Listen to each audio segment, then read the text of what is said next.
Welcome, everybody. This is Amy Dessenberg-Wines, and I help manage the Iowa Coalition for Integration and Employment. And I'm also a member of Iowa's Employment First team. And I want to thank you guys so much for joining us today. I also want to thank IVRS and the Iowa Developmental Disabilities Council for their continued leadership and investment in Iowa's Employment First community of practice. They've been supporting this work since 2014. I'll be your host today and moderator for today's session. And we're delighted to have Brana Kreis with Iowa Center for Central Iowa Center for Independent Living, who's going to be doing the employment meeting for us. And she is just really an expert at this stuff. So I just want to really thank you for taking time to share some of her experience and knowledge with us today. This webinar is being recorded and it will be posted in the Iowa Coalition for Integration and Employments on our YouTube channel, as well as IVRS's Employment First page on their website as well. And we'll share the recording link with everybody following today's session. If you haven't already subscribed to IC's YouTube channel, please consider that. We have a lot of great information there. Closed captioning is also available. You can see in the chat box, there's the stream text link. So feel free to click on that if you want to do the stream text. Also in the chat box is a link to a Google Share Drive where Brana's presentation can be found as well. Just to ensure that everyone can hear our presenter today, we're going to go ahead and mute folks as they jump on. And when we open things up for questions, we can feel free to unmute yourself. You are also encouraged to type any questions in the chat feature and we can share those with her. So I want to just thank you again for joining us, and I'm going to turn this over to Brana. Thank you so much, Brana. You're welcome. Welcome, everybody. I'm glad that you joined us. Again, my name is Brana Kreis, and I am the Director of Programs and Employment Services with Central Iowa Center for Independent Living. I carried various roles when it comes to supported employment. I started as a job coach, and then I was actually an instructor for the READY program with Walgreens, and then with Project Search as well. I've done customize and discovery for years, but one of my biggest passions is just really getting to know the clients that I work with on a daily basis. And so this is why we're actually doing this presentation. The employment meeting, it's not just for discovery or customized employment or with the new customized discovery that's coming out. It's not just for those services. And I am a firm believer that we need to do some type of employment meeting with every client that we work with. So I'm going to go ahead and I'm not able to move my slide. Are you able to on your end, Amy? No, it might be based on the screen view that you have. Can you page down on your computer, see if that will do it? Yeah. No. Hold on for a minute. There we go. There it is. Okay, so what is the employment meeting? For some of you, if you're new to job development or you're not someone who has done discovery or customized employment, you may not have ever sat in on an employment meeting. And so the employment meeting is really your first chance to really get to know the individual that you'll be working with. You would be meeting with not just the client, but also any other stakeholders or anybody that client would choose to have on their employment team. We'll go into this just a little bit further. So the thumbprint of the client is really kind of what the employment meeting is about. Every employment meeting is going to be different. Just like, you know, when you look at someone's thumbprint, it's different. How you can support an individual in obtaining and maintaining a career if you don't know them. So the key thing is this is really going to be your first step of getting to know that individual. We all have layers, just like an onion. And unfortunately, what happens if you don't take the time to get to know somebody, we often will come up with incorrect conclusions.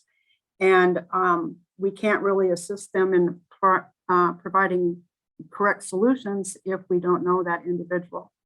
So we need to know them kind of in different layers, not just as a job seeker, but just other things about them.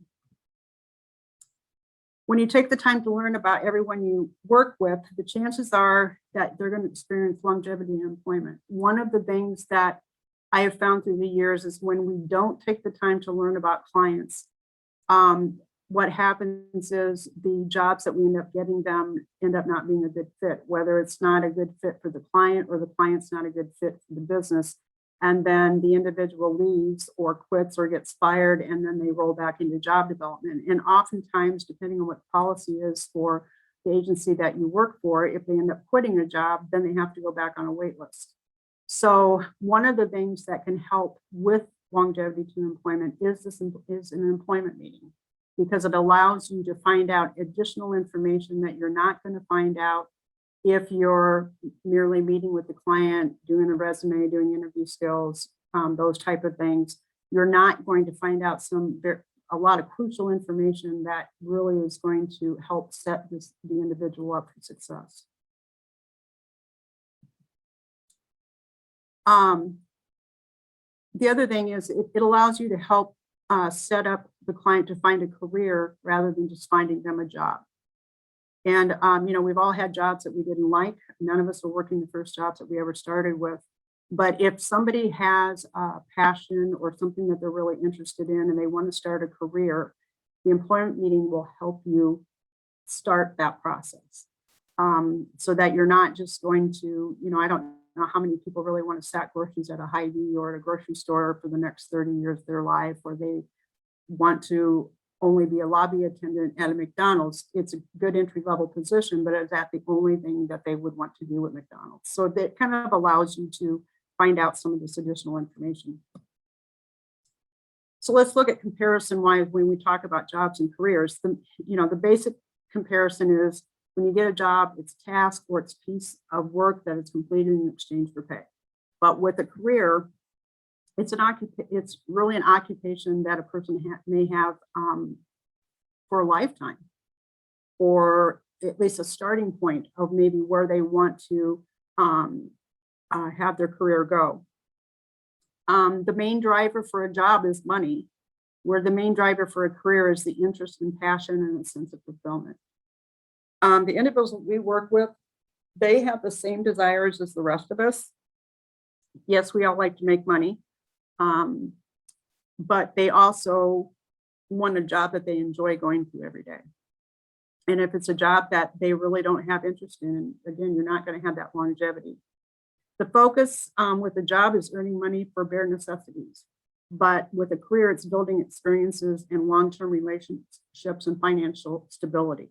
One of the things about a career is, and in many cases, as you work your way up, it's going to draw some of the people that we work with out of living below the poverty level. For many of them, right now, they're getting those SSI checks. $779 a month is not anything that anyone can really live on. And if you're really into finding the individual a career rather than just a job, then they have opportunity for growth. And that's where they can start building and making enough money where they can come out of poverty. For employment, when it comes to a job, it's short-term. Longevity when it's a career. When it's a short-term job, it can end up, when it's a job and it's short-term, if it's not the right job for that individual, it could be very short-term with a matter of weeks. With jobs that tend to focus on the person's interest and really kind of a passion for what they do or something that they enjoy doing, longevity it can be up to 10 years is what we're finding. So it's really important to make sure that we're learning enough about the individual so that we're able to create those career paths rather than just the job. The job is minimal, but with the career itself, you have advancement and growth, like I said, and like I said, it will bring you out of poverty as well. Commitment and goal. We'll do bare minimum time spending looking for a job. It's not, it may not take you long to find them a job. But when it's a career, you're willing to go above and beyond and focus on it, and you're focusing on the team, on together as a team. So in reality, the job developer is getting a lot of support as well, and so is the client. And then the value, the cultural fit.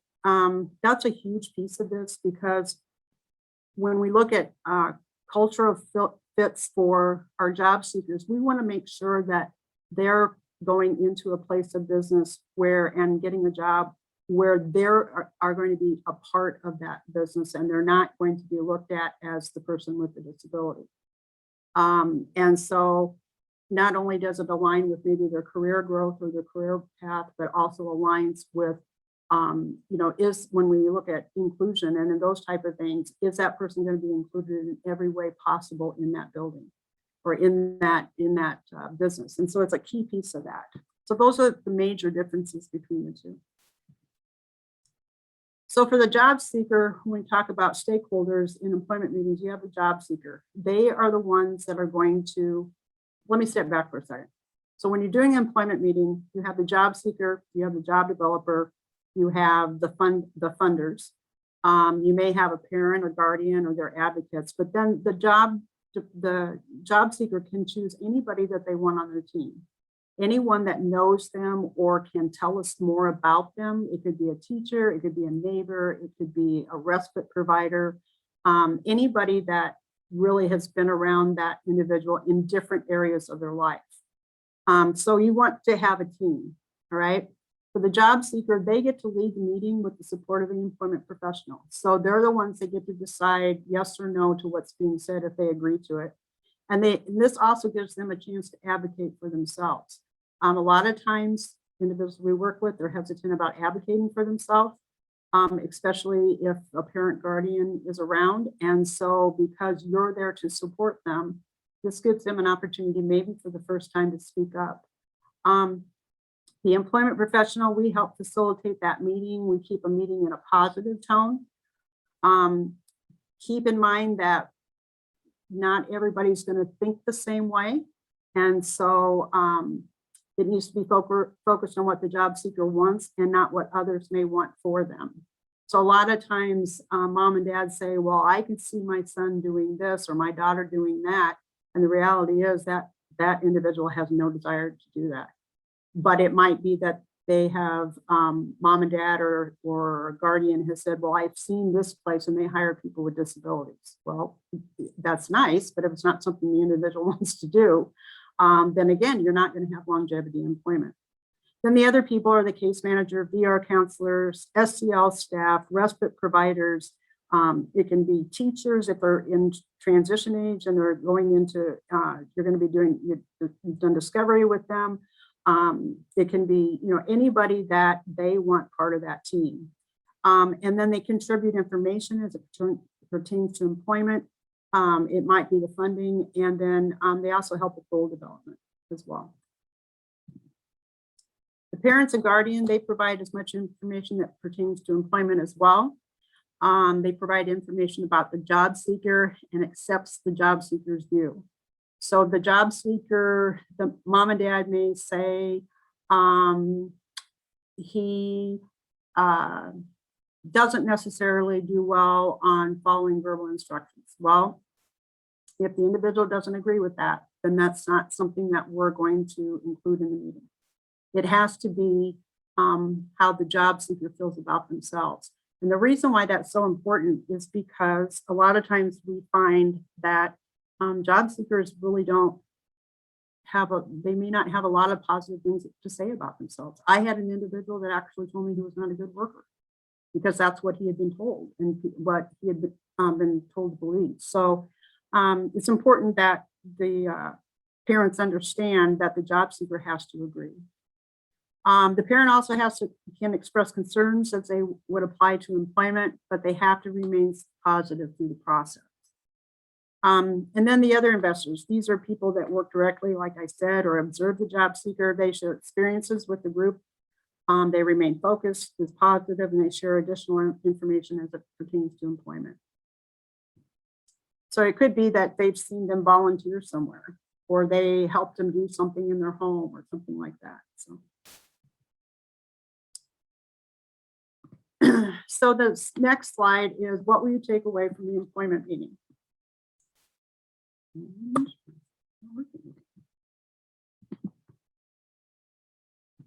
There we go. So the first thing we're going to look at is marketable skills, which may not have been recognized. We're also going to look at how the individual may see themselves and how they are seen by others. We'll learn about all the wonderful things about the individual and how they apply to employment. We learn about the individual's interests. That's not going to be something that you find out meeting with the client and starting applying for jobs. So really about what they're interested in doing or what they enjoy doing. Learning about their likes and dislikes. You might learn about additional barriers to employment that have not actually been identified. We will learn what needs to be in place for the individual to be most successful. And then areas of interest which may not be where others may see that individual. So like I said, mom and dad may say that they see them working someplace because, this place hires people with disabilities. But I'll give you an example. I know a lot of people get jobs at Walmart, and generally people with disabilities, they get a job of gathering carts in the parking lot, or being a greeter, or those type of things. And the problem with that is that's where they're placed generally at Walmart when people first start. And once they're placed in those positions, it's really hard to get them to be able to move into another spot. So, yeah, they hire people with disabilities, but is that the most positive environment for that individual to be in? So the employment meeting really is a cornerstone. And this is an opportunity for the individuals to advocate for themselves with your support. But it also becomes a cornerstone for building a relationship with that job seeker and the entire team, for that matter. The job seeker is going to begin to see you as a safe place, and they can express their opinion, and they are not, it's going to be a no judgment zone for them.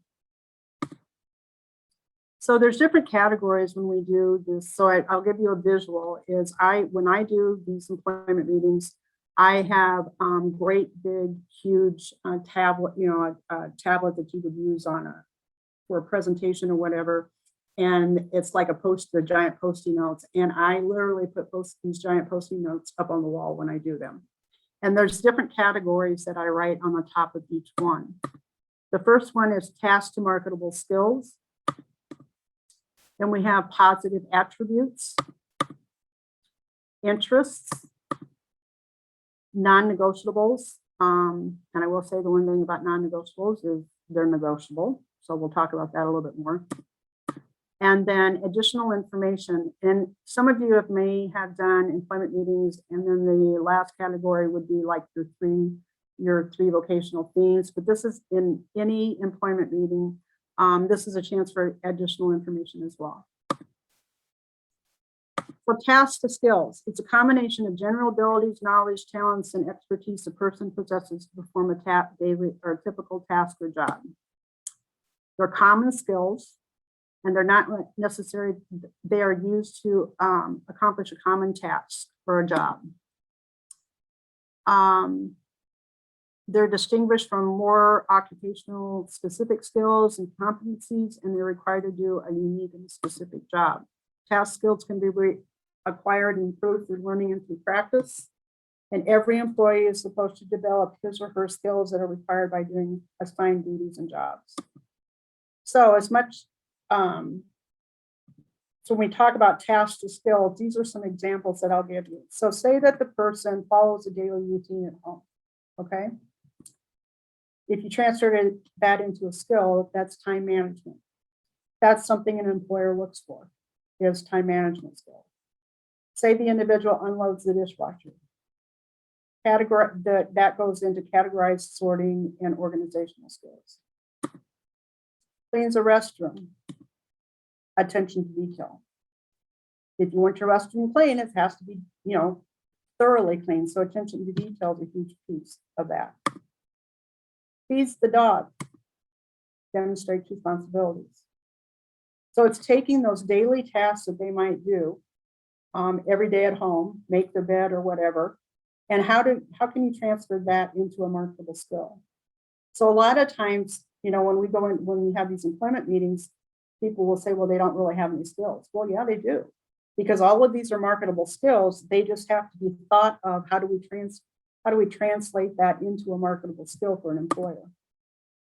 They might be good at alphabetizing. They might be doing it copying and printing. If they use a copy machine at home, or if they use their computer and they print things off, they can do those kind of things. So there's all types of skills that maybe people don't think of as an actual skill, but it is when it comes to employment. So anybody have any questions about that piece of it? Nope. Okay. Positive attributes. So these are going to be things that are characteristic or shapes that person's behavior. How one views themselves may be totally different than how they're viewed by others. Keep this in mind as the team begins to create a list of job seekers' positive attributes. And the key thing is that the job seeker has to agree before we write it down on the giant Post-it note on the wall. Make sure to keep the tone positive. I had a parent one time that it was kind of heartbreaking, but when I asked her to give us a positive attribute, the first thing that came to her mind was that her child had a great smile. And so instead of just leaving it at that, I asked her to go into more detail about why do you feel she has a great smile? What does that do for you when you're around her? Those kind of things. So that she could see that the positive attribute was way beyond that smile. So making sure that it's positive in tone during this section. Not everyone will necessarily agree, and the job candidate will determine whether they agree or not. Okay. Only write down what the job seeker believes to be true. Again, they're in charge of the meeting. You're there to help facilitate it. But you don't want to write it down. So if somebody says to them, they have a positive attitude, you can say to the job seeker, do you agree or disagree? And if they say, I agree, you write it down. If they disagree, then you might ask them why, to kind of probe that a little bit more. But if they don't agree, you don't write it down. So examples of positive attributes: they're kind, they're friendly, team player. If they live in a house, and that's another thing. This could be a team player, could also be that skill. If they live in a house and everybody has chores, and the goal of those chores is to keep their house clean, then clearly they're a team player. That can be that's a marketable skill as well. Always on time, goal oriented, always dresses nicely. Just that various ones that can be written down. So then we talk about personal interests. This is the next category. So far, you have the skills, tasks to skills, you have positive attributes. Now we have personal interests. And these are things or activities that the person enjoys outside of a work environment, such as playing sports, spending time with family, watching movies, or reading. And the reason you want to know about this is something that an interviewer, when you go for a job interview, that they're going to ask the individual, what do you do in your spare time? Well, when we're practicing interview skills, if you haven't practiced this question with them, then it may be that they're not going to know how to answer it or struggle in answering it. So if you can find this information out now, that's one thing. The other thing is personal interest. That might be you begin to look at that as, gee, if this is something you're interested in, is this a type of position? Is there positions out there where somebody could actually do a job in that field? It's valuable to begin looking for places for employment, and it actually matches one's interest to employment, which will insist in that longevity piece. And it, like I said, and it can be anything that the person may be interested in doing. So the interest could be, they like the I Cubs, they like Chicago Bears, basketball, trains, car auctions, board games, and the lists just go on and on and on. But it kind of gives you a little bit more insight about the individuals of what they enjoy doing in their spare time and really where they might excel.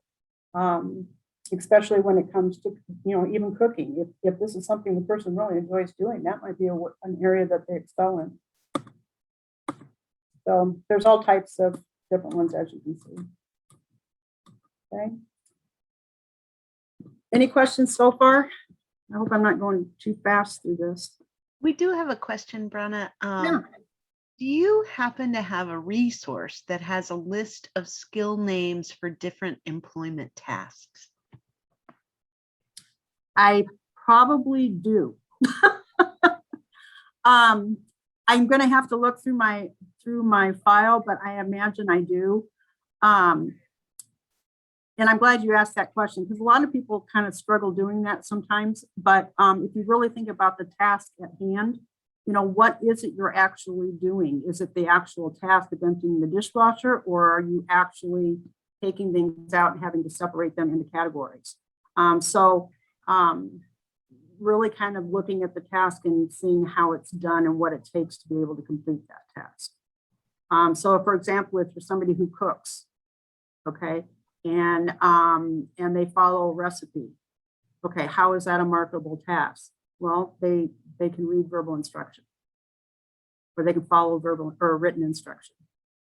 So it's really, what does the individual have to do in order to be able to complete that task, and then putting that into terms of marketable skills. So I will look for it, Amy, and when I receive it or when I find it, we can send it out if that's okay. Yeah, that sounds great. Okay. And can I ask another question? Sure. Chrissy says thank you as well for that, for sharing a resource if you find it. Earlier you had mentioned that if participants in the meeting have things that they want to share for consideration, that you want to keep that positive. Right. Have you had the experience where maybe some of the information does have more of a negative sort of slant, and then how do you handle that with like parents or family members or close friends? How do you turn that around a little? A lot of times what you get is somebody will say they have good organizational skills, and then a parent will say, but I get what I try to remind, and it's usually parents and guardians that you run into this with more than you do anyone else. But how somebody sees somebody at home is different than how somebody might see somebody in a different environment. So how somebody is at school might be different than how they are at home. We're all different. I'm different at home than I am in the workplace. Sure. So I think when we talk about that, it's kind of reframing. I'm a big person in reframing in my own life, so I do it a lot with what we do. That when we do have something like, follows instruction, and the parent says, yeah, but a lot of times he refuses to do things. Well, okay, but let's reframe that and say, is it that he's refusing to do things, or is he advocating for himself? Trying to turn it into something that's more positive. We have a lot of people on the autism spectrum, and I've always heard about behaviors of people with autism. For a lot of people, especially if they're nonverbal, the behavior isn't a behavior, it's a means of communication. Right. Yeah. So when we reframe it, it takes that negative tone out. And with these employment meetings, you really, you have to do that because you want it to stay in a positive light. Does that help answer that question at all? Yeah, perfectly. Thank you, Brana. Okay. Anything else before we go on? Not right now. Okay. All right. So the next chat, if you have them. Okay. So the next section is non-negotiables. And as I said earlier, a non-negotiable, it's always negotiable. So when we talk about non-negotiables, it's things that you have to have in place that in order to make the person successful. But the problem is the more non-negotiables you have, the more narrow you may make your job search. And so let me explain that a little bit further as we go.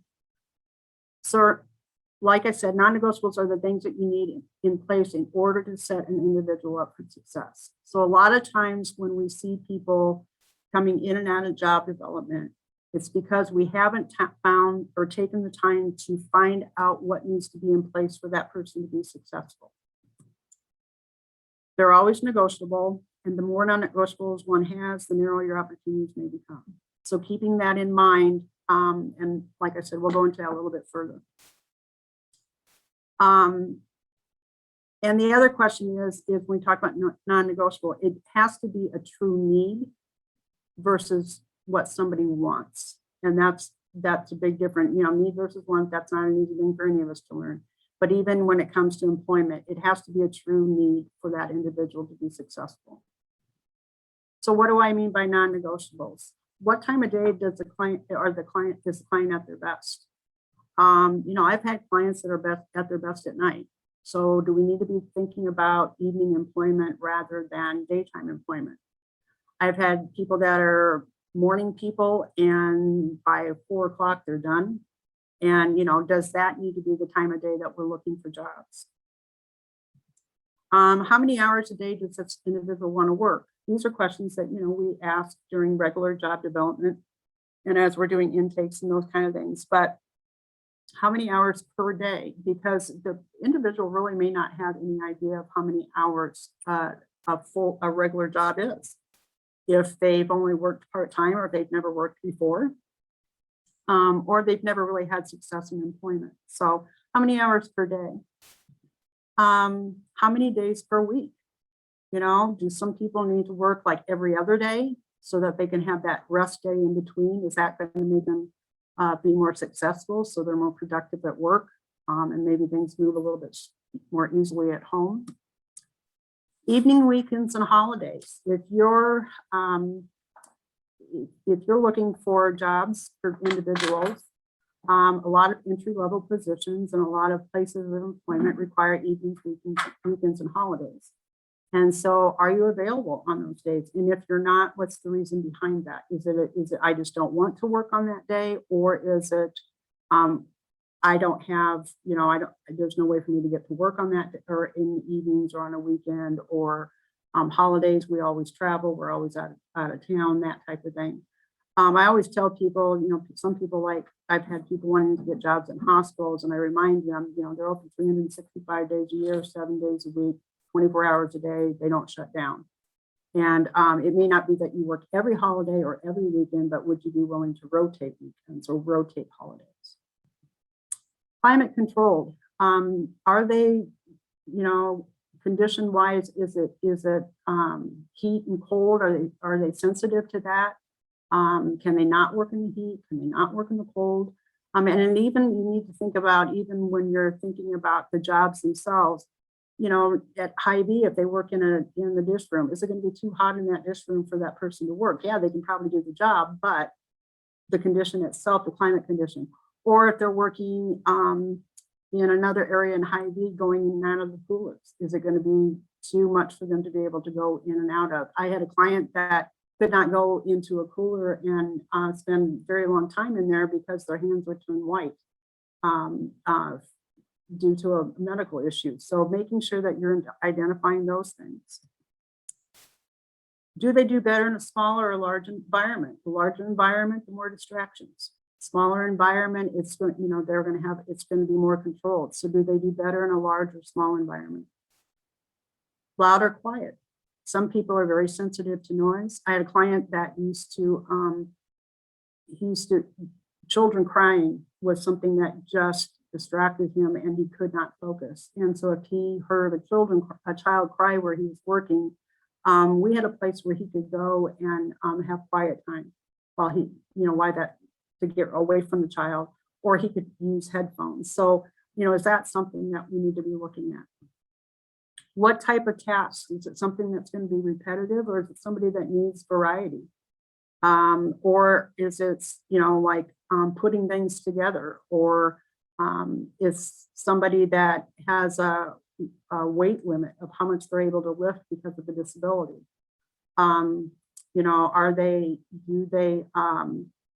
If it's a cleaning position, are they sensitive to smell? Because, cleaners have smells. So is that going to be an ideal setting for that individual?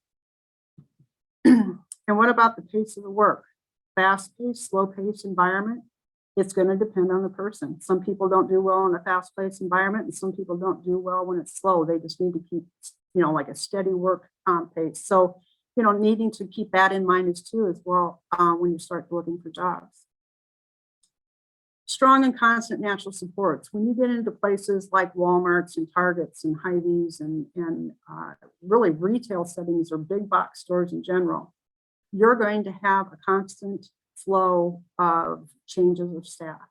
It's the field, and it's it's in retail, especially if you have somebody that you're working someplace and you can go to 2 miles up the road and make $1 more an hour. A lot of people are going to do that. So is it a place where somebody who needs that strong, natural, consistently natural support, is this going to be something that individual needs, or do they adapt well to change? And then things and places to avoid. This is a big one. I had a client that I worked with one time, and he wanted a job. He was part of Project Search when I was there, and he wanted to do an internship in sterile processing. And that's where they build the surgery carts and everything in sterile processing. You have to wear like protective gear so that you don't contaminate anything, and everything's shiny and bright and everything, because it's all the stainless steel stuff. And but they had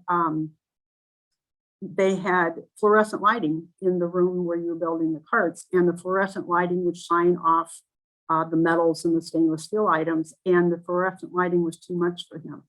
And it caused him so where he could not focus. We got him into human resources at Unity Point, and there he did an internship, and he did filing, and he sat at the desk, and he had natural lighting, and there were no issues.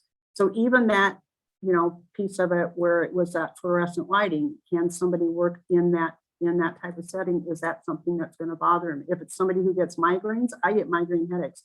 We have covers on all our fluorescent lighting in my office. They're little material covers that that bring the lighting down.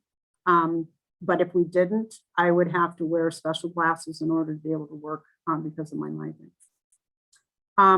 So those are some things to consider. How long that shift's going to be, how many days per week, so that you're going to write down they can only work 4 hours, 3 or 4 days per week. No Sunday mornings. That might be they have to go to church. No Wednesdays. They might have a church group that they go to. Are they available? They're available maybe days and evenings.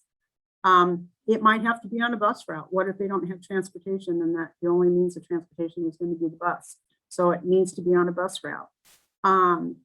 No unexpected loud noises. That's one that I run into quite a lot.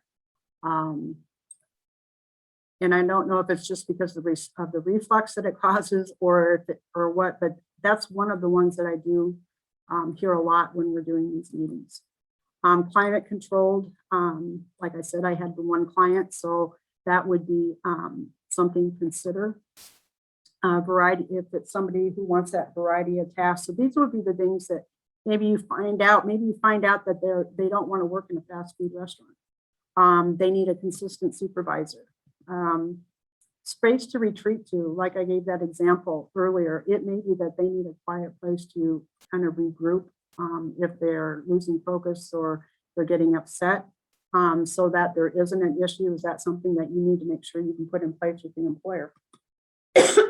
So, and then the last category is the additional information. And this is an opportunity to gather any other kind of information that you may have not gathered or not found out about before. And that could be in previous employment. What did you like about the job? And what didn't you like about the job? what's the reason that you left or you were no longer employed? Prior to getting the job, were non-negotiables identified? That in the non-negotiable one, that's a huge one, because if you're not identifying these things, chances are you're not going to find them a job in the right environment, and it's not going to last. In previous employment, was there longevity employment? And maybe trying to identify why not. Understand what circumstances that they left their job in. And then what's the best way to communicate with the job seeker? I've had people that ask you to send them a text message to let them know that you're going to call them, and then you have to call them.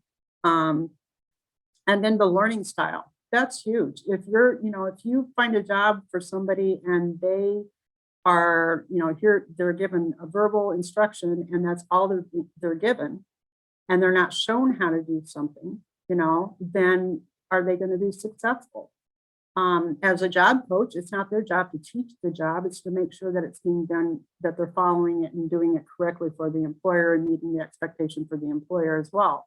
So making sure you're identifying that learning style, and you're not going to necessarily read that in a life plan or in an intake for job development. That's why part of the reason why these employment meetings are so important. Any questions or comments? We're good? Okay. We're good right now. Okay, so this is, like I said, these are the things that you're going to write down on that list of things that that you're going to want to find out. And this is just additional information. Some of it you may use, some of it you may not. But it's, and when we talk about bus transportation, even, do they even know how to ride a bus? Okay, if they don't, with DART, like with DART in Des Moines, there's a bus training that they may need to go through before they start working. So if you don't identify that in the meeting, then you're going to accept a job and then all of a sudden you have a transportation issue. So if you can beat that ahead of time and know that this training is going to need to take place for that individual to be able to get to and from work, and then them learning how to ride a bus, that would be, another piece of it is, making sure that they're able to get to point A to point B and they know what bus they need to take. So these are things that, you can be working on while they're in job development, so that when the time comes to get a job, they're prepared. But if you don't have that information ahead of time, then it's not being proactive. So then what do you do with all this information? Because it's a lot. It's, you've gone marketable skills, positive attributes, likes and dislikes, all those different things. And what are you going to do with all these things? So you're going to look at them and you're going to figure out, what do all these categories have in common? And that's when you're going to start finding out, when we talked about vocational themes before. And these ideas of, they're not set in stone, number one, okay? Because they may change in time, but having a broad enough category to start looking for employment, like transportation and infrastructure. If it's somebody that's interested in cars and trains and buses and airplanes, but they like bridges and all of those things too, then you have transportation and infrastructure. Media, if they like to read, watch movies, go to movies, play video games, then it's media. And then, sports would be another one. So it's going to be different from each individual. You may not be able to identify 3, but you should be able to identify 2. And this gives you a starting point. It also helps you set that goal, employment goal, but it gives you a starting point as to where you can really begin thinking about jobs. So then you're going to use any resources that you have at your fingertips. You're going to identify connectors on the team. So does somebody know somebody? Say that it's a job at the Principal Park. Okay, does somebody know anybody that works at Principal Park or a decision maker at Principal Park? If it's I'm trying to think, if it's at a Jimmy John's on the corner, does somebody go to that Jimmy John's that's on the corner? Or do they know the manager? Or do they know any of the delivery people that work there? You're wanting to find those connections. And then you also finding out who the connectors are on your team as well, because the connectors are those people that know people.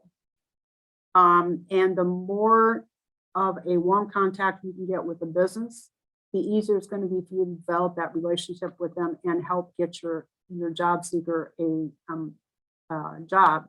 But it's also finding those warm contacts within the business.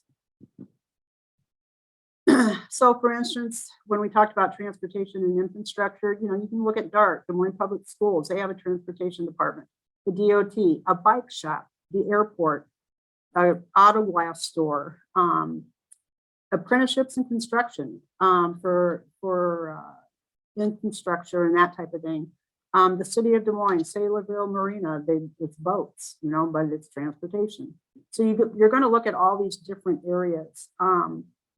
For the media, it could be City View, that's it's a magazine, radio stations, MediaCom, television stations, Des Moines School District, print shops, Facebook, Des Moines Public Library, the Civic Center, Cinemark movie theaters. I mean, any place where you're going to find any type of media, and you're going to hear, if so many people want jobs, excuse me, at gaming stores, GameStop, that's a big one. There's only so many jobs at GameStop. Okay, it's a retail store. But if you can find a job in some of these other areas, I had one client that was interested in farm and farm machinery and that type of thing, and ended up getting him a job with the Ames Community School Districts in the grounds area, and he mows and helps with snow removal and that type of thing. But it was through the employment meeting that we identified what his interests are. His dad thought he should get a job at Barilla up in Ames because they hired people with disabilities, and the kid had no desire to work at Barilla, but he liked mowing lawns and he liked working on a farm and doing machinery and that kind of thing because he had done some of that work before. So it was just having to find the right environment for him to do it. When we talk about sports, it doesn't have to be, a sports team. It can be any place that has to do with sports. And it could be like, I'm not always big on big box stores and retail stores and finding people jobs. But Shields, anybody that does job development in Des Moines, they're willing to customize even. So really looking at what are all the different things that people could do in Shields, and Shields has to do with sports. So there you go. So what happens next? So now that the team is gathered and directions determined, the work begins. Everybody's going to have assigned jobs. An example would be, people on the team giving a list of warm contacts of any of the businesses that they may know that fall under those themes. So that's the critical part. It's not where mom and dad or guardians see them working. It has to fall under the themes that we've discussed in the meeting. That's going to prevent that, well, I have a contact here type thing, and they hire people with disabilities. Excuse me. Connecting the employment professional with those contacts. Warm contacts are better than cold calls. So if you have a warm contact with somebody, you can say such and such gave me your name. Check LinkedIn and other sites to see if there are connections there as well. And then make sure you're setting deadlines for those connections so that you're getting the information and there's movement being done. Then you're going to set up your next meeting with your job developer or your employment professional and the job seeker, and you continue providing communication to the team. As long as you're communicating with the team, they're going to be supported pretty much in what you're doing with the individual. But again, this is about the individual, not where everybody else sees them working. So why is this so important? It takes the first steps in building a trusting relationship with the job seeker and with the stakeholders. Parents and guardians, they've worked with a lot of different agencies, and a lot of times we don't always hear good stories or good outcomes. And so making sure that you're taking the time to learn about that individual, they're going to know that you care. It's not about a placement, it's about caring about the individual and making sure it's the right fit.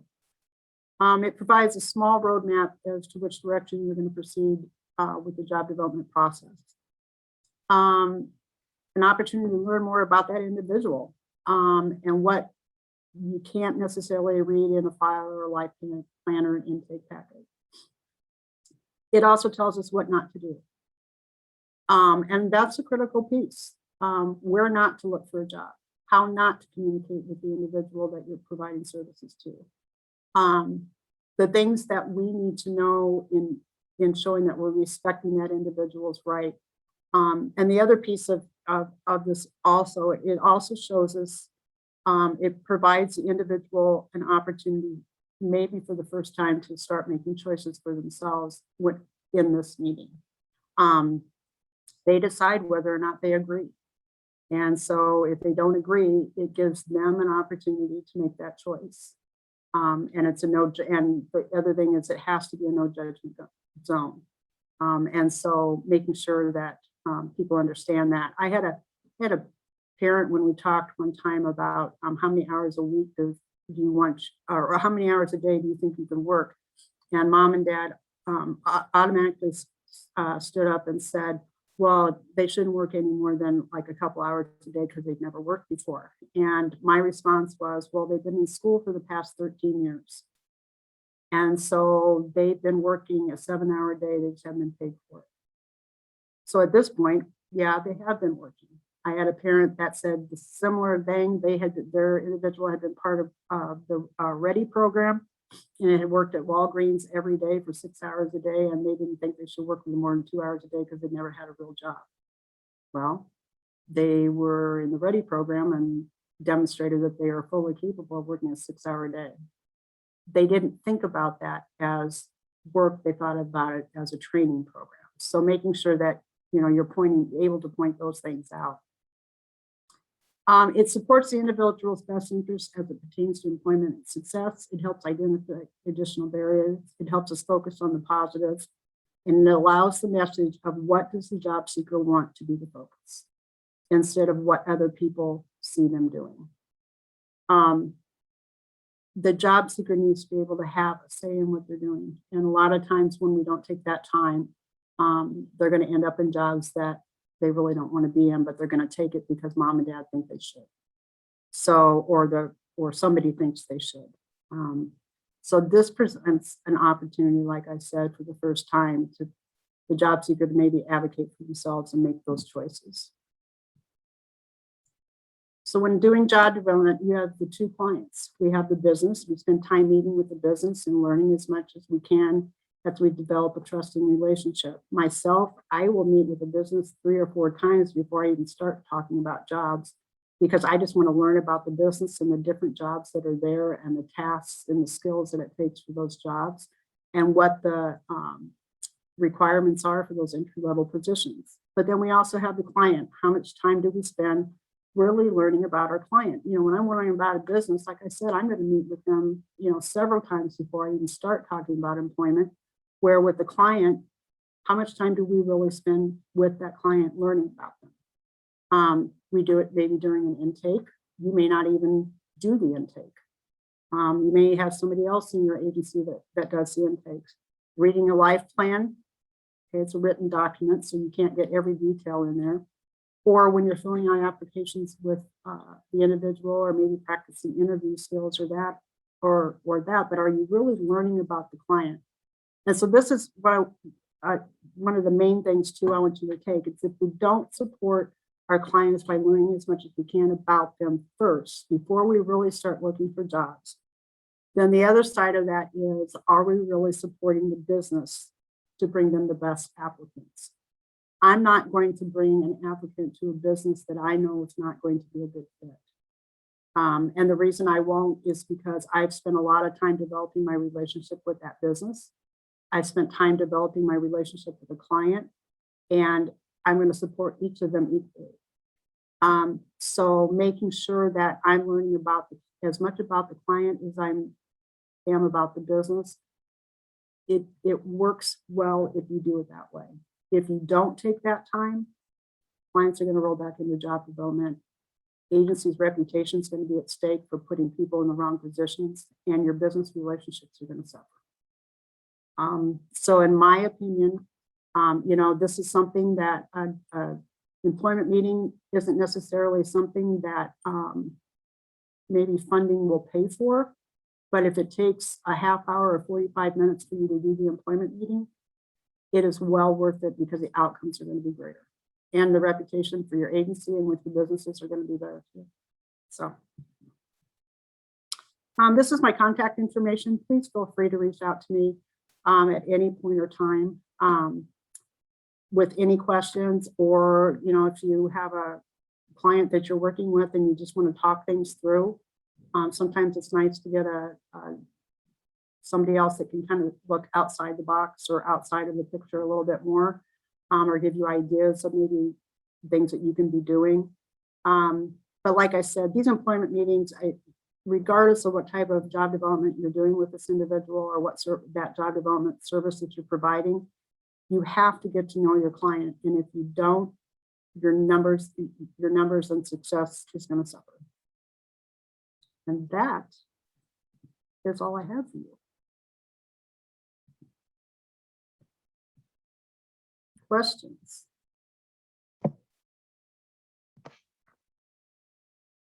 Bron, we have a comment that was a great session, and thank you so much for sharing your knowledge and allowing me to learn from you from Vienna. That was fabulous. Thank you so much. Folks are welcome to turn their cameras on or unmute if they have any questions or comments that they want to share with Brana. I want to remind folks to please fill out the evaluation, the session evaluation. The link is in the chat box. Also, we are currently in the process of planning our monthly community of practice for 2022. So if you can please share any recommendations for topics that you'd like addressed in the next year, we would really appreciate that. You can send them to myself or to Jess, and we'll be sending out the transcript and materials from today's session when we follow up with folks. And then if Brana finds anything that she wants to share, we'll also forward those out to folks. But we'll just hold on for a minute or two and see if there's any questions. Great information. It's new to the work services. Denise says, thank you for the session. How would you suggest to best work with persons who are nonverbal? Okay, and I have clients that are that I work with. I guess really it's number one is you have to get to know the client, and a lot of, like, I had a client that I worked with, and actually I still work with, that when she felt like she was not being understood or listened to, that she would begin to spit and take clothes off. And so I had to make sure that I learned how to understand what people will often call behaviors, that it was her means of communication. The other thing is that we began to learn a little bit of sign language that she was able to do. And then we also used an iPad. And it was like pictures on the iPad that she could point to show me things. And then it was also making sure that I was communicating with parents and her support staff of how they communicate with her and actually observing it as well. I've had clients that are nonverbal, but they use communication devices. And I can tell you a story. I had a client that I worked with, and she had cerebral palsy and used a communication device. And she had been actually I had two clients like that simultaneously, actually. And they had been in job development for years. And so one wanted to be in the medical field and one wanted to be in customer service. The one that wanted to be in customer service, I did a visual resume with her because I knew that a regular interview would be difficult. So I did a visual resume showing different things that she could do. And then I went and learned about at Hy-Vee. One of the things that they require their employees to do is when people can't find things in the store, that the employee is supposed to walk somebody to that item in the store. And what happens is that it pulls people out of the departments. And if they're high school kids, especially in the evenings, they have high school kids, it takes them quite a while to get back to the department after they've left that department, because they stop and say hi to everybody along the way, you know. But what happens is productivity levels drop, right? And so I knew this was something that Hy-Vee required. So I got an appointment with the HR director and the store director. And I said, I just want to come into you and talk about an opportunity that I can create for you. And that was my approach. It really wasn't about a job. It was about, I want to create an opportunity and I want to find a way to partner with you. So I went in and initially I had emailed him and he wouldn't answer me and didn't answer me. And so they had a cake decorating contest at Jordan Creek Mall. And I am number one, I don't like to be ignored. And number two, I don't take no for an answer. And so I knew this cake decorating contest was going on. And I knew that the store directors went to these things because I'd done my homework, right? And so I went to the cake decorating contest and I cornered him at Jordan Creek Mall and said, I've been trying to get a hold of you. I've got an opportunity for you. And so that's how I got the meeting. So I stalked him, got paid to do it too, but I stalked him and I got the meeting set up. So anyway, so I went in and I showed him this digital resume and I said, you know, you have clients or you have customers that can't find things in the store. Wouldn't it be great to have a customer service specialist that just went up and down the aisles at the store and asked people if they could help them find anything? And that will keep your employees in your departments, which will increase your productivity levels. And he was like, well, you know, I said, she uses a communication device, but we can get a Bluetooth attached to it so you can hear above the speakers that are playing in the music in the store. And then we set up a meeting to where he got to see her actually use a communication device. So we pre-programmed answers to possible questions he might have into her device to use. She demonstrated it. She got hired on the spot. She started her job and she's been there now for 3 years. She goes to every activity that they have, every, holiday parties. I mean, you name it, she goes to it. The other girl I worked with wanted to be in the medical field, but of course, and her dream was to be a nurse, but she couldn't be a nurse. But I was able to customize a job at Luther Park, where she goes in and works with individuals in their assisted living facility, and she does audiobooks and uses her device to do audiobooks, and she does music and body movement for people who are in wheelchairs. She does the swaying back and forth with the music and that type of thing. And then she does one-on-ones with people that don't get a lot of visitors. And then the other thing she does better than anybody in the whole place is everybody helps in cleaning the facility.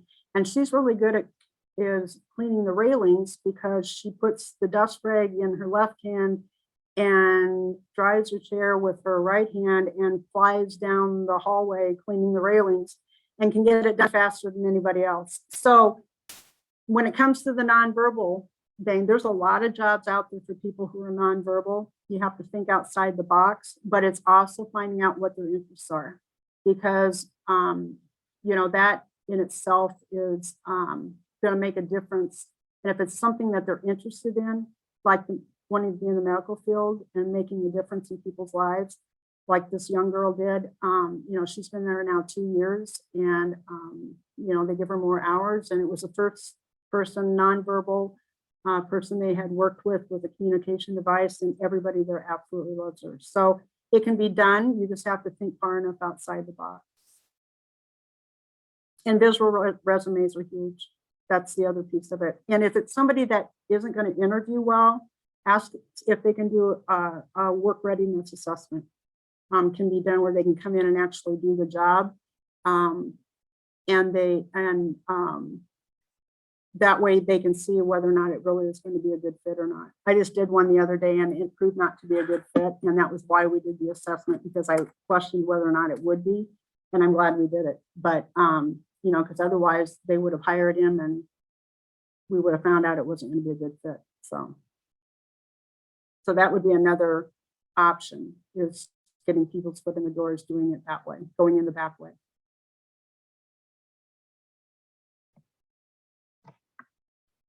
Great information, Brana. Really, really helpful. Any other questions or comments? Check the chat box. Or really, also, if anything else that people feel like they want to know, that I can help with, I'd be happy to do other presentations as well. This is just the employment meeting is just important to me because it's just a really good way to get to know people, regardless of what service, job development service you're providing. It's important. And even if it's job coaching, you need to know how people learn and the best way to approach them, so. Brana, thank you so much. You're welcome. You are brilliant at this. I could just listen to you all Thank day you. because it's just so rich in information. Thank you so much. Yeah. I love what I do. I could keep telling people they're going to have to cart me out of here someday because I don't think I'll probably ever retire. But it's important what we do, and important to do it the right way. And I'm not saying my way is the perfect way by any means. Everybody has their own method, but I know that this part of it's important. Yeah, really important. Great information. Thanks. Thank you, everybody. Have a fabulous day. Fill out Bye. our form and send us recommendations. Thanks again, Brana. Yep. Bye-bye. Bye.